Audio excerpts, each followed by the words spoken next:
last night against the Broncos. There's no doubt about that one. Even though Bo Nix had a pretty solid outing, I think the Chargers slightly had the edge defensively, able to get the stops they needed to, covering the middle of the field, which I thought they did a pretty good job on, at least later on in the game. Yeah, I was going to say that was second half. Right, that's second half. First half was all about Bo Nix and the Broncos. At least later on in the game. Yeah, I was going to say that was second half. Right, that's second half. First half was all about Bo Nix and the Broncos.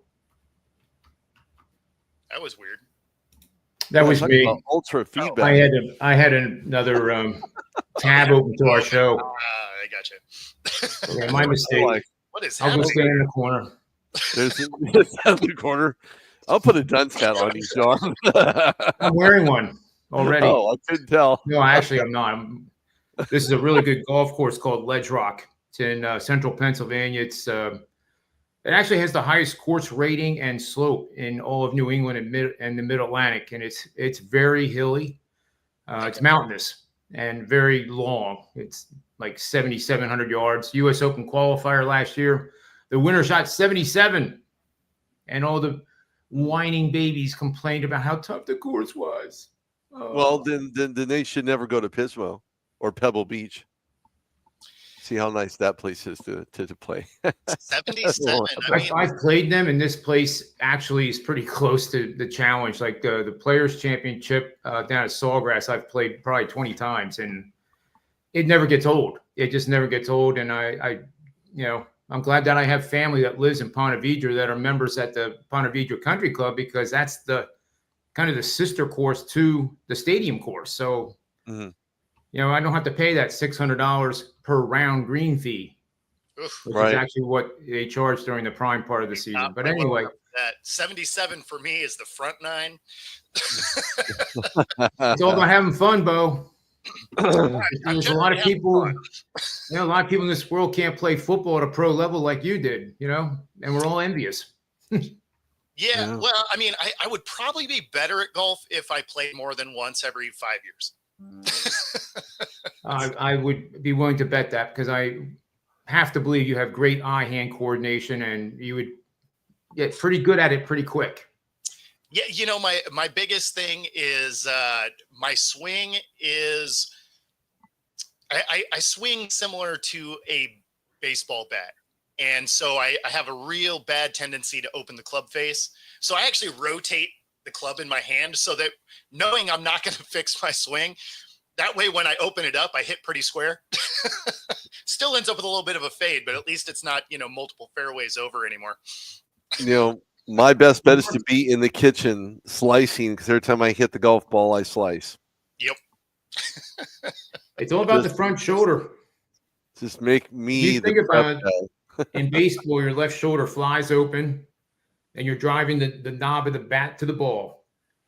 In golf, you're still driving the knob of the club to the ball to draw it, but you've got to keep this left shoulder closed. You can't let it fly open, because then you have no chance other than to hit a slice.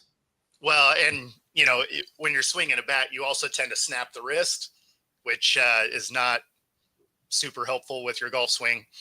No. I imagine, Bo, you've hit some pool hooks trying to offset the slice. I bet you've hit a gazillion miles left as well. Yes, on the accidental shot where I did keep the club face closed and overcorrected, and then I'm over there. I mean, the good thing is when you hit it that far off, you're probably close to the cart path, which usually means that beer lady is going to be right around there somewhere, so you can get her attention by trying to knock her out with the golf ball, and then they will bring you more beer in hopes that you hit the ball less hard. Fascinating topic. It's all about the beer. It's probably not worth as much if it was light beer. Maybe. I mean, if you're single in your 20s, it might be a great strategy, if the beer girl is to your liking, to get a date that way, maybe. Or the beer. When you knock her out, you're kind of already out of the running there. I feel like insulting the cart girl is probably not the best course of action. Probably true. Yeah, you'll probably end your True. 51st dates before you ever get to the first. Yeah. How'd you guys Let me meet? tell you one thing. I would never in a million years let my daughter or my granddaughter down the road, when that happens, ever be the beer cart girl. Never. I've seen how they're treated, and it's not good. It's not a good environment. Fair enough. I mean, I guess it depends on the course, right? Because like if it's one of the lower end courses, it's probably not bad.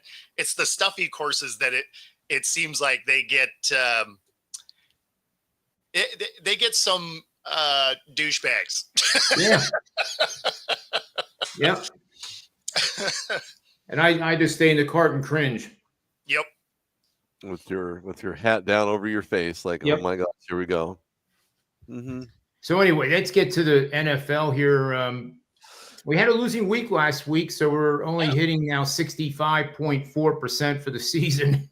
Ooh. Only, guys. I mean, we're giving this out free, so I think we'll have I love the card this week, and I have a lot of graphics here to show for each of the games, and there's going to be some upsets. And the first game we're going to talk about is the Philadelphia Eagles with their 10-game win streak on the road. They are going to be playing the Washington Commanders, who I guess the rumor is they're going to change their name to some other name, I guess, previous. And I do hope that happens. Just for my personal liking, I think the world's kind of got off its rocker a little bit with team names. And, I just don't see how that is anywhere close to being offensive. But maybe somebody can educate me on that, and then I'll know more. But anyway, in this game, we are looking at a possible upset here, I think. Just getting to my notes here. The Eagles scoring offense, 26.4. They're 8th in the NFL in that category. That has been trending up in recent weeks. Last week, Jalen Hurts was finally getting the ball on time, meaning less than 2 seconds. And the results were spectacular. Devontae Smith and A.J. Brown both had 100 yards. And they really showed that they can be multidimensional and can adjust to what the defense is allowing them to give. And the Steelers, we were right talking about it last week. They wanted to take away Barkley. Just like Bill Belichick did with the Patriots teams, you want to take away your best player. They successfully did that, but the Eagles are so deep, and it was so glaring last week how deep they truly are. But this is going to be a tougher matchup, I think. This Commanders team is definitely on the rise. Eagles passing offense, 187 yards per game. That is 28th in the NFL, but that is very misleading in my opinion. Rushing offense, number 1 in the NFL, obviously 186.2 by Saquon Barkley. Really, that's the reason why. And why not? Run the ball, control the clock, control the pace, win the game. Scoring defense, they are also first, 17.6 points per game. They are 11-3 against the spread, which spells regression in my 30 years of experience. Commanders, scoring offense is higher than the Eagles. They're 6th at 28.3. Passing offense, 16th. Rushing offense, very similar style of team to the Eagles, ranking 3rd, 155. Total offense, they're 5th. Scoring defense, kind of mediocre, 22.5. But if you take out some of those outlier games where they gave up a ton, similar to how Penn State ranks, I believe, 5th nationally in defense, but they got gashed by Oregon. One game doesn't really tell you how good a defense is or is not. Commanders are 9-5 against the spread. The over-under in this game is 45.5. So let's start with Rudy here, and let's see who he likes in this matchup, because this is going to determine a lot of playoff and the seedings. The Eagles are trying to get number 1. Washington's just trying to get in and make some noise. So what do you think is going to happen, Rudy? It's very, very interesting. Everybody wants to talk about the Detroit Lions and the backslide defensively. And of course, you're missing 2 main components with some guys possibly coming back if they get into the Super Bowl, and that's Aiden Hutchinson. But when you look at this matchup against the Commanders and the Eagles, I think the Commanders give the Eagles probably the best fit. If you're a 5-year-old and you don't get the ice cream you're looking for that has the bubble gum right in the toe, you're going to find yourself probably crying for more, because this is going to be a shootout, not only between Jaden Daniels, who's from my hometown of San Bernardino, California, who was on social earlier this week talking about his background and where he grew up. And I said, yep, it's hard to make it out of a place like that, but he did. And now he's taken on a very stout defense. And you know what's really interesting about this game is that predominantly the Commanders have given the Eagles a very large amount of problems in the middle passing game, the middle of the field. The Commanders got Marshawn Lattimore involved in that game last week against the Saints. Of course, they're not playing Jake Haener or they're not taking on Spencer Rattler this week. But I mean, look at this. The Commanders are, losers of their last 5 ATS. That's a very interesting number. And then you look at 26 and 45. This game spells like a disaster for the Eagles going and attempting to win their 10th game in a row. So it's this very interesting matchup. I like the Eagles here only from the standpoint of recognizing that the Commanders were more of a high and now they're more on a low when it comes to DVOA.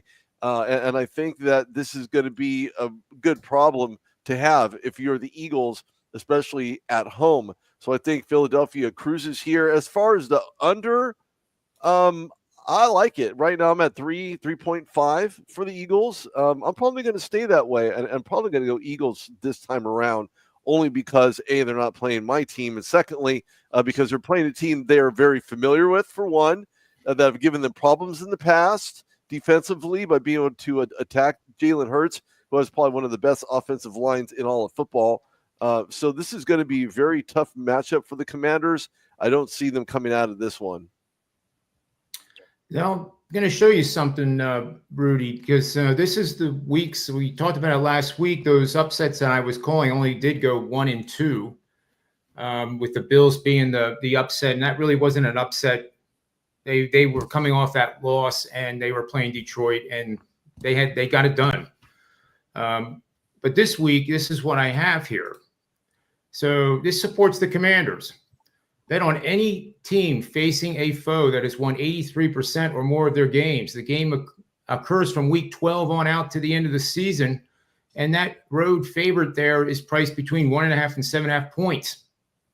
So that fits the equation here with the Commanders at 3.5. And if the game is a divisional showdown, which you think about, week 12 on out, divisional showdown, a lot of these teams are playing, with revenge to avenge an earlier season loss, such as the Commanders are. That adds even more fuel to the fire. If these divisional showdown, these teams have produced a highly profitable 8-9 straight up, 14-2, one push, 88% winning bets. The system itself has gone 34-18, one push. That's 65% since 1989. So this has stood all the evolution of the game, all of the rule changes, all the rule enhancements, additions, whatever. So one of the rare times, Rudy, I'm going to be hard to sway off of the Commanders in this game unless Bo has something really good. So, I mean, Washington's trending the wrong direction is the problem, right? Like they barely sneak past a Saints team that isn't good and didn't have Derek Carr, right? They're 2-3 in their last 5, and they're not like they're sneaking by bad teams and they're losing to good teams. 4 weeks ago they lost to the Eagles by 8. I like the Eagles to cover this. 3.5 isn't a big spread. I understand it's in Washington, but that is not exactly a long ways away from Philly. I feel like the Eagles are going to continue to roll here. Washington has really kind of sputtered. And really, when you start looking back through the season, even their big wins aren't against good teams. They're against the Titans, and they beat up on Arizona early. And so, I mean, you're not seeing them beat up on good teams. The Eagles are a team that has gotten better as the year has gone on. I think Washington comes up short here. Well, it's 2 against 1. I might have to rethink this because when all 3 of us are in agreement, we hit at a very high percentage. It's pretty amazing. It's going to be a wild game. I think live in-game bet, if you like the Eagles, they are a slow starting team. They rank dead last by a lot in scoring offense in that first quarter. So what does that tell you for the next 3 quarters, being that they are ranked 6th in scoring offense? So, if the Commanders get out to a 7-0 lead, that might be a golden opportunity to then add some money on the Eagles at a really, really good price, because they would be probably pick them. If Washington scores first, a touchdown, I would bet that the line is going to go to pick, and that would be pretty good, I think. Anyway, let's move on to the next big game, and that is another upset that I think is going to happen. Houston Texans taking on the Kansas City Chiefs. The one thing that bothers me, guys, with this matchup is that we all talk about the smoke and mirrors that Kansas City's playing with. They win games with their field goal kicker hitting the upright, but somehow the ball falls across. And as they say, winning teams find ways to win, right? But how long can this go on? My problem with that trend is that this team is on paper so talented that at any given moment they could, get their act together 100% and show the world that offense can score 42 and that defense is one of the best in the NFL. That's what makes me nervous with this pick on the Texans. Scoring offense, the Chiefs are 23.5 points per game, 12th in the league, a little bit better than average. Passing offense, they're 13th. Rushing offense, 24th. Defensive rank, 5th overall. And that's saying something when you have teams like the Eagles ahead of you and you're in the top 10, let alone the top 5. Houston's defense is in the top 10 too, and largely under the radar, in my opinion. They rank 8th. Rushing offense is 111, 17th. Passing, 19th. Scoring offense, 13th in the league. So really on paper, the Kansas City Chiefs don't look any different than the Texans, but the Chiefs are really banged up. Bo, let's start with Rudy. I'm sorry, Bo. Rudy, with this game, and let's see where you're going to take us with a possible bet. Well, what's really interesting about this is that I look at the Texans pass rush. They've been very effective all season long. Matter of fact, they rank pretty high, considering they have guys coming back from injury. So this is a good sign, especially if you are the Houston Texans. But don't forget, the Chiefs themselves, despite locking up everything but the number 1 seed, at least in my opinion, they have struggled, and that's where one of the reasons why Patrick Mahomes is questionable with an ankle injury. And even if he does play, I don't know how effective he's going to be, despite the great offensive line protection. This is basically going to be about the battle of the trenches, whether or not they can get a pass rush, get in the backfield, hit Patrick Mahomes in such a way that will knock him out in its entirety. I don't know that they take that gamble. I think you're more likely, if I was Andy Reid, I would probably stay. Of course, I'm no Andy Reid, and I don't even look like him on Sunday. But if I was Andy Reid, I would certainly stick with Carson Wentz and not bother Patrick Mahomes with this specific game. But what this does is it muddles up the AFC probably more than any other game, because right now if the Chiefs are, I would say they're underdogs right now, to be honest with you, because he's now on track to play, but doesn't mean he will play. And don't forget that you have Will Anderson, Daniel Hunter, who's been absolutely fabulous for Houston, getting in the backfield with the second best pass rushers in the league. So the spread's at 2.5 on the under. I think this is a pretty fair bet, to be honest with you. This is not one I would pass on. This is one I would certainly at least consider a formidable wage in regards to both of these teams in a head-to-head matchup. Now, this isn't for the AFC. It's not an AFC playoff game, at least not yet, because once those happen, you can throw the regular season out the window because here comes the playoff books, right? So I'm gonna have to take. I like the upset here with the Texans only because of the defense, not because of the offense, because we know C.J. Stroud hasn't been very good when pressure is applied to him. And Carson Wentz, we know, is a pure pocket passer with wheels that's seen maybe since the Flintstones. So maybe just as fast as well. So I'm gonna end up taking Houston here just based on defense, turnovers, and capitalizing on short field position. I like it, and here we go. This supports the Texans. Bet on any team facing an opponent that has won 83% or more of their games. This is the same system that applied to the Washington Commanders. So I won't belabor the point, but if the game is a matchup of conference foes, obviously it isn't a divisional rivalry, but it's conference, they have gone on to a stellar 18-24 straight up 28-13-1 against the spread mark for 68% winning bets. So this is another situation where the way I use these analytics, and you guys know it well as anybody, is that the teams at this point, when I read that system, doesn't matter. It could be on the Panthers. It could be on the Patriots. It could be on the best team in the league, Detroit or Philly or the Rams. It doesn't matter. It's a situation that these teams find themselves in. And given the parity of the NFL, yes, there's terrible teams in this league, but maybe it's because of injuries. And these teams, when they start the season, are only separated by a little bit. It's not like baseball where you have the Dodgers, the Yankees, the Phillies, the Red Sox, and they just dominate. Sure, they go through losing streaks, but over the course of 162 games, they are expected to clearly be the best teams in the league. So I hope that makes sense there, but this is a play here again. Money line, I think, is a good play. Bo, are you in agreement with us? Yeah, it's the hook, right? The 3.5. I don't trust KC to cover that. Do I think they win outright? Absolutely. Right. Mahomes' injury doesn't worry me as much as it would for anybody else, because if you remember, he's won 2 of his last 3 Super Bowls with a high ankle sprain.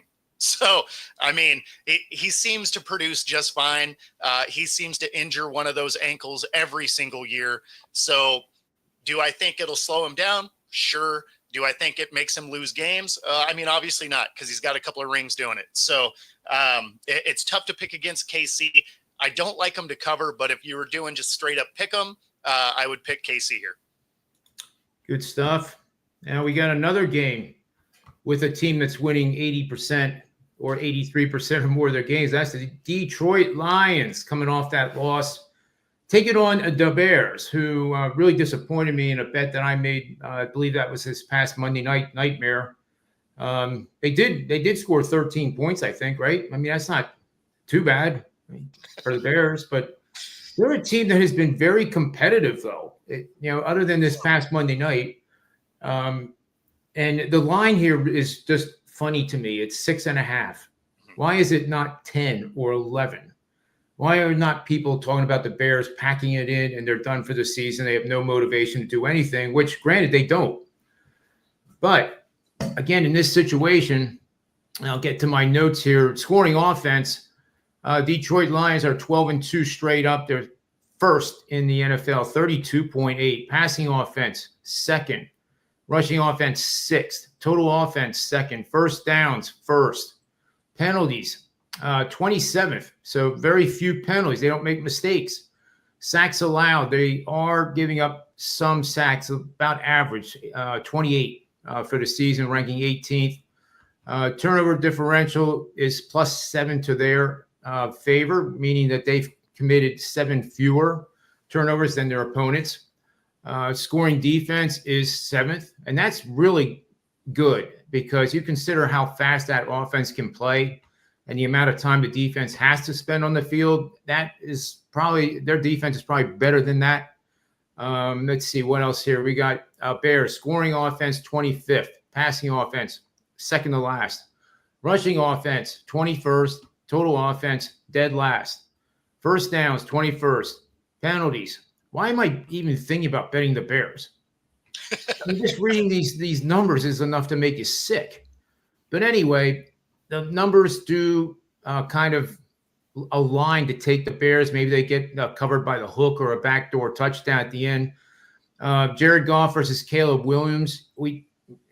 There's huge advantage to Goff, obviously. Then the other matchup I thought that was pretty good was the passing offense of Detroit against Chicago's passing defense. Lions ranked 2nd in passing offense, as I said.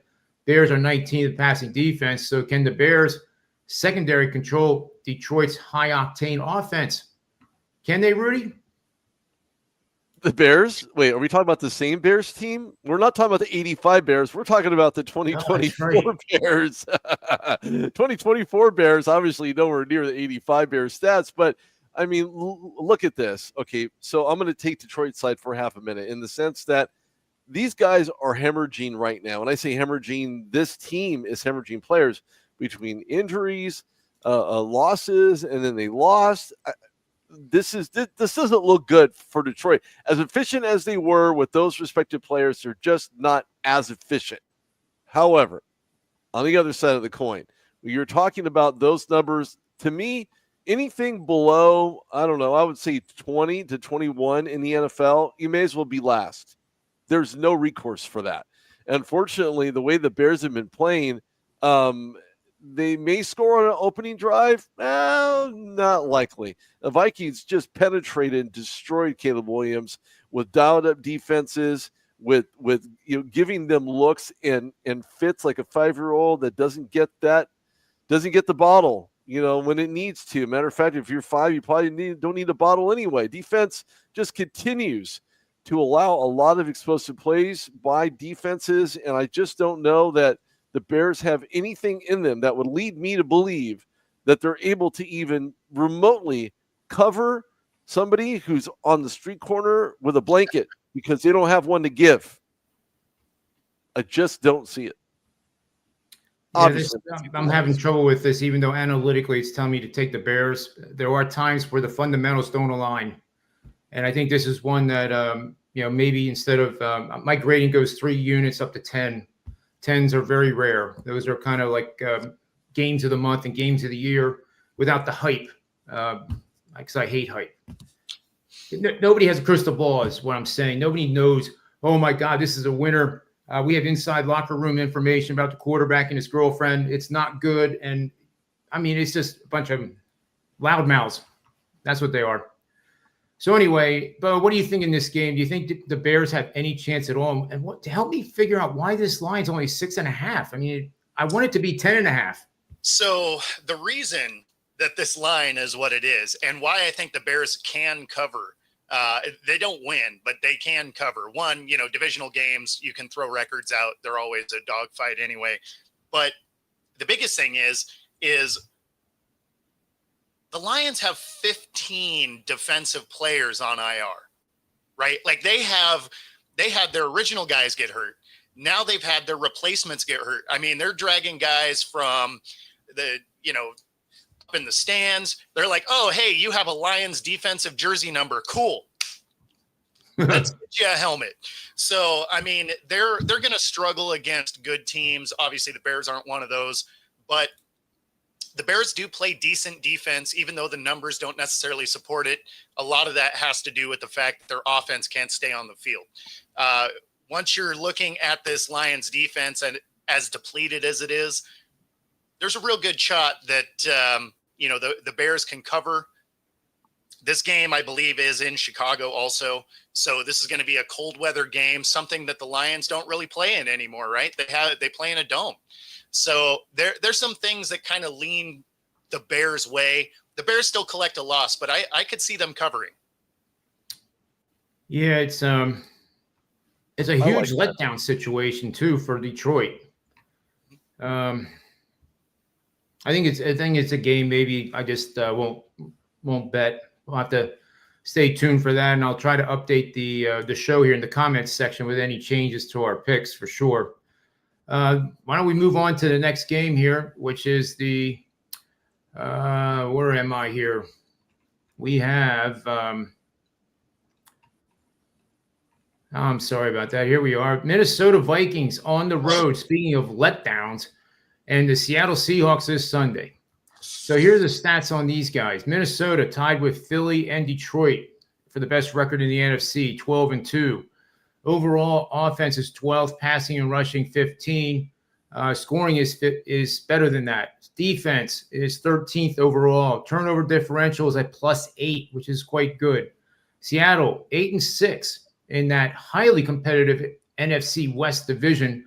I'm scared of the Rams if I'm a fan of any other team. That Rams team looks very scary if they get in the playoffs, and I just would not want to have to face them early on.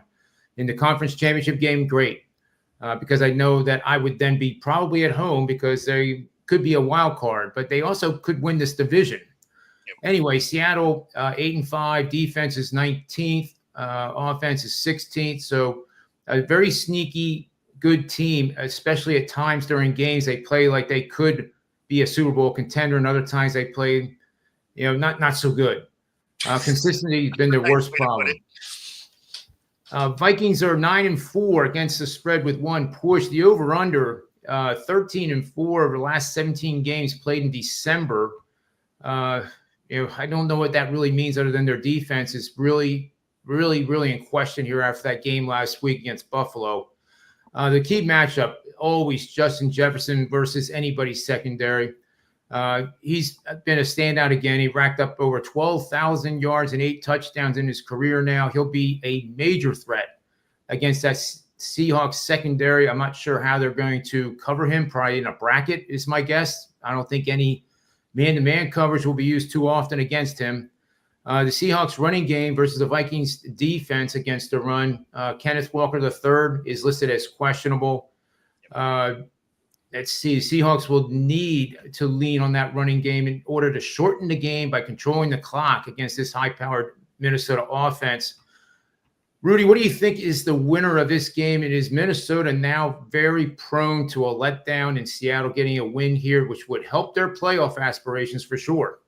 It definitely would, and you're right about that. Sam Darnold's a guy who I had the pleasure of interviewing and I met him quite a few times. And one thing that he has struggled, at least this year, is being able to not turn the ball over. Unfortunately, in the latter part of this season, he has. And so you kind of look at that and maybe being suspect, but that didn't really pay a lot of dividends, only from the standpoint of Aaron Jones being able to carry the rock almost 5 yards on a per carry with 86 rushing yards, including a touchdown last week. There needs to be more of a run-pass variable. You need to have both in this between the defense of the Seahawks, who seem to be trending in the wrong direction, even though they're still in playoff contention. I think that if you have a balanced attack here, if you're Sam Darnold, and if you're the defense for the Minnesota Vikings and Flores, who likes to dial it up on any given down, if not all downs, certainly could be the difference between a win or a loss here. It's hard for me not to take the Vikings on the under at 3.5, and maybe the Seahawks cover. Maybe it's hard to see that. Geno Smith has been the most inconsistent guy who has a coach who stands behind him no matter what, which is fine, but the numbers do not support that. And then they get rid of Drew Lock in the offseason and send him packing, somewhere else. So I don't trust Geno Smith. I don't trust the defense necessarily, especially in the second half of games. It's been kind of a letdown in the secondary. I just think that once you get Darnold hot and that balanced attack is there offensively and defense, it's going to be a long day for Seattle, whether they're at home with the 12th man or if they're in a dome. It doesn't matter. So I'm taking the Vikings here. I tend to agree with you on that because the 12-2 record by themselves would be a letdown situation, but they have the Eagles in Detroit, and they are competing for the division title, which with Detroit being banged up right now, if they stumble against the Bears, which would be shocking, Detroit then becomes a wild card team, which is truly remarkable with a 12-3 record if they lose. But, Bo, any thoughts on the pace of play here? Do you think this game goes high scoring or low scoring? And what is your feel for the side? Well, so unfortunately for my Seahawks, they, even if Walker plays, it's not going to matter. You got to remember the offensive line unit over last year and this year is bottom 5 in the league, right? Like the offensive line really struggles to protect and struggles even more to open rushing lanes, right? The Vikings are extraordinarily good against the run, which is going to make Seattle one-dimensional anyway. That doesn't bode well for, Geno, who got banged up last week. He is going to be playing, but, he got banged up. I get what you're saying, Rudy, about not trusting Geno, but honestly, a lot of that isn't on Geno. It's the fact that he has no time back there. He's one of the most hurried quarterbacks in the league. Everybody looks at, sack totals, but really you should look at the hurried rate because sacks just mean they actually got home. But you can have decent sack numbers and not actually produce a lot of pressure. Whereas when it comes to the way the Seahawks offensive line is, he's one of the most hurried guys in the league. I don't care how talented you are. If you're running for your life, you're not going to be, you're not going to complete a lot.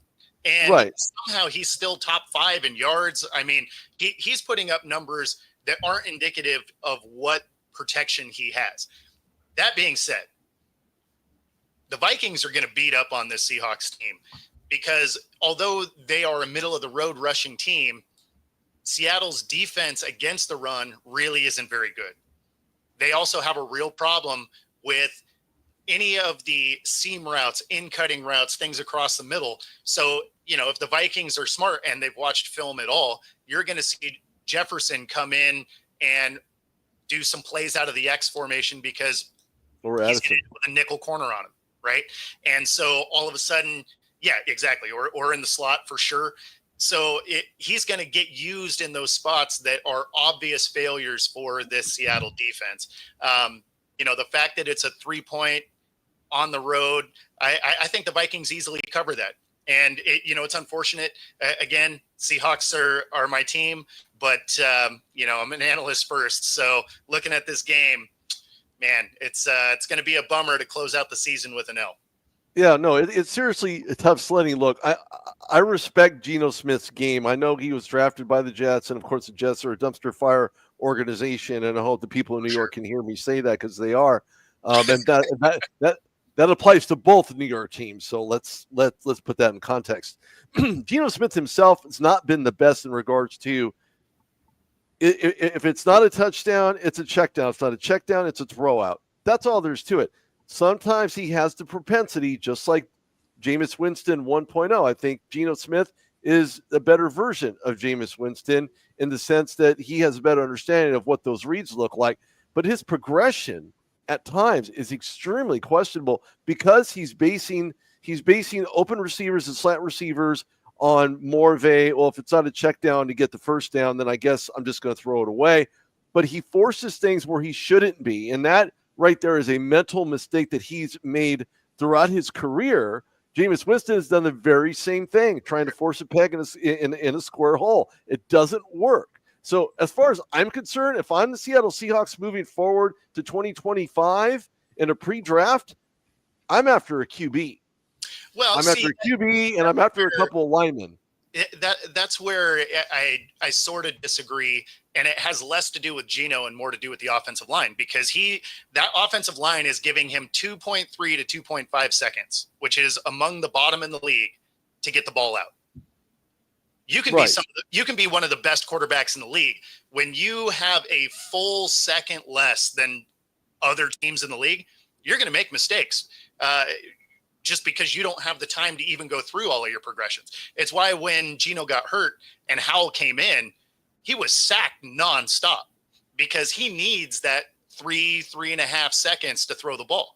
So his slow delivery ended up getting him just brutalized the second half of that game against Green Bay. So he's going to have to speed up. He's going to have to speed it up because he's going to recognize that pocket's going to break down on him more often than not and has all season long. Get out of the pocket, make things happen on the run, and then that's where your completion or throwouts. That's the thing with Sam. He led the league with interceptions last year, and he had a better offensive line than this Seattle unit. So, he's definitely not the answer. I get trying to target a quarterback. It's not going to be this year though, because the quarterback draft is so small. Yeah, it is. The field very very small, especially through a large lens. Let's move on to the game that I know Rudy Reyes is going to be tuning into, even though he's out in the West Coast, and that is the Steelers and the Ravens. Huge, massive showdown here. I think one of the keys is for Pittsburgh to establish the ground attack with Najee Harris. Shame that he had that fumble in the red zone against the Eagles last week, and that game might have been different had he not, but, that's woulda, shoulda, coulda club, and it's no use talking about situations that never happened. But he's going up against the Ravens' best ranked defense in the NFL. That's going to be a tough order. But these teams know each other so well, Rudy and Bo, that it's really impossible to determine us as a group, to determine what in the world their game plan is going to be. Last week, for example, I thought the Eagles would definitely run the ball first and foremost, run right at the left defensive end, the right defensive end. and create holes and gaps, and Barkley would have a monster day. They decided the other way around and attack through the air, which worked successfully. So the one problem with the Steelers now is the backup quarterback is out for this action, and they must do everything possible to keep Russell Wilson upright and avoiding those big hits that the Ravens are literally famous for. But Rudy, I'll turn it over to you now and give us your expert opinion on this game and who you think is going to win it. This is probably one of the best matchups in the AFC. And I say that because AFC North football is unlike any other AFC matchup. It doesn't matter if it's Bills Patriots, which we know that's an obvious Bills dub. But this is more about a battle of two teams that not only respect one another on the football field, but the underdogs, whatever swing this is going to attest and answer those questions. So with that, Ravens are 6 under, and that's a current spread. And I say that very lightly because why defensive issues has been kind of hampering them in the first half of the season. They, I guess, have fixed that for the most part. Now they're fifth in opponent dropbacks, success rates, and more importantly about the Steelers' offense in regards to Russell Wilson, not only be able to stay upright, but to be elusive and get rid of the ball when he needs to, not when he thinks he needs to, but when he really needs to. And I say that because he won't have Pickens again for the third straight game. This doesn't bode well for the Steelers' offense. And if I was a betting man, I would suggest probably taking some prop plays to guys like Van Jefferson, maybe even Patterson in the ground game. Najee Harris is going to have an explosive game, just like Jaylen Warren on that side of the ball, if they even expect to get out of this, because there have been issues up front for Baltimore. And you're right. You mentioned that, John, in regards to this being a SmackDown game. Yeah, predominantly it is between these two teams. I didn't see Watt on the official out list yet. That hasn't been posted, but at least we know that Pickens is going to be out. Should the spread be higher? Maybe, but I would probably lean on the under here. And I say that because you have two great coaches who are always very respectful of one another, knows what it takes to win in the AFC North, and it's smash mouth football. That has not entered the Cleveland Browns locker room, nor has it entered the Cincinnati Bengals locker room, which is also on slate for Week 16. But I look at this and think to myself, man, if you're going to have a great game, it's got to be a two-back set, and/or it's going to be Najee Harris against Roquan. So if you're going to pick a game right now, it's going to be a slim. Will the Ravens match and give you the under properly? Maybe. I would probably suspect that because you can never count out Jackson under center for Baltimore. So this is going to be a very tough game, but I think the Steelers get the sweep by a field goal. I love it, and you're supported by the under. I ran this query while you were talking. The under is 14-5, 74% since 2015 in the Ravens-Steelers game matchups. If they're the dog, the Steelers are 7-2 straight up. That's amazing. As a dog, 7-2 straight up, and 7-1-1 against the spread. And the under is 7-2. So there you go. Do you agree with this, Bo? I'm actually going to take the Ravens at home here. This is one where their season is kind of on the line. If they lose this, they can't win their division. If they win, they're tied up with the Steelers. Then it would come down to tiebreakers if it all ended, after that game, where the Steelers would win just because they have more conference wins, because in division they would be the same as well. That being said, I like the Ravens here. They have something to prove after losing the way they did the first time. It's plus, you're without Pickens. I believe Watt is playing, but he's banged up, right? So with the way that this Ravens defense can get after you sometimes, I expect Wilson to have a long day.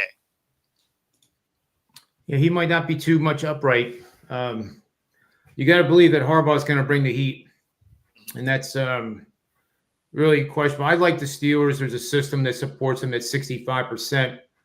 But more importantly, let's get to our final best bets because Bo has to get out of here because he has a great show that starts at 11 o'clock. And I encourage everybody listening to just go right to that one. It's an easy transition. It's on YouTube, as you see, at Football-Talk. Absolutely. Absolutely. So let's start with Rudy here for his best bet. I'm going to choose to go last today just to change up our losing record streak of one show last week. And mainly because I'm not really sure which one of the many games I love for this week's card am I going to go with for the show because we only pick one. Yep. Take it away, Rudy. Well, if there was a best bet, I would say Najee Harris recovers from his one fumble against the Philadelphia Eagles. Unfortunately, it didn't come at the best time. It never comes at a good time, and it never will be at a good time. So I think that the Steelers, again, right the ship, get the win. It starts whether it's on the road because it's not going to run through Pittsburgh. It's going to go through different places. But as far as the AFC North is concerned, I think Harris, who has 229 carries, almost 900 yards, 5 touchdowns on the season, certainly says a whole lot about him making a comeback to be able to make this another 1,000-yard season. So between the two-headed monsters for the Steelers, I think Harris gets the better between him and Warren, even though we know Warren has wheels and he's a hard guy to bring down. Probably not one of the best backs to try to bring down. So, like I said, I'm taking the Steelers here, but I would take the Ravens to cover that line because we know that these teams are so much of a mirrored image of one another. It's hard not to pick the Ravens here, but, I'm an AFC North guy. So the fact that Cincinnati's out of it, I'm not crying, and I'm going to get some sleep tonight. And the fact alone, the Browns, every single year and year in, year out, and I'm going to say this on the record, everybody picks them as the Super Bowl favorite. Well, how do you like that? They're done. And they will be until they fix their quarterback conundrum. And as we know, the Browns will always have more quarterbacks to start, and that's where QBs go to proverbially die in their quarterback career. So pretty much. Love it. I wish I could do a college football best bet for the show, which would be the Indiana Hoosiers tonight. And I am calling the upset. I think the Notre Dame has won, I believe, 11 in a row against the spread since losing to Northern Illinois. And it doesn't matter the team. Whenever a team runs off that many against the spread, the market overvalues them. And I do think that 7.5 is too many. Maybe Notre Dame wins by 1, 2, or 3. But I love the points tonight with Indiana. My show best bet is going to be on the Houston Texans to finally expose the smoke and mirrors once and for all from Andy Reid and the cheesesteak loving man that he is. On to Bo here for the last pick of the show, and we'll send everybody off. Yeah, so I'm going to go with the Bucks to cover over the Cowboys. They are a 4-point favorite on the road. The Cowboys have been increasingly finding ways to lose, and they just seem like they are in disarray as a whole. And you really got to like the fight that you're seeing out of Baker. Obviously, him and Andrews have been connecting consistently since he got back. So I like the Bucks on the road here to cover that 4-point spread. I love it. There you have it, folks. And granted, we are doing quite well with this show this year, and seems like all the shows we do produce winners over time. In any given week, nobody, and don't let anybody tell you that this is a lock. If you hear the word lock, just run away or wish the person good luck. If you talk to some guy at your bowling league that, happens to know somebody on a team and says, they're going to do it. Penn State's going to kill them tomorrow. Don't listen to it. Get the analytical information you need to be a better bettor. And most of all, as I say in the line down below, this is a very dangerous thing potentially to be doing. It's supposed to be recreational, like going out and playing golf, going to the bowling alley with your family, or whatever you'd like to do as a hobby. It's not supposed to be a career move where you're going to change the life of your wife and your family by putting 20 grand on one stupid game. It's not worth it. So don't do it. Bet with your head, never over it, and may all the wins be yours.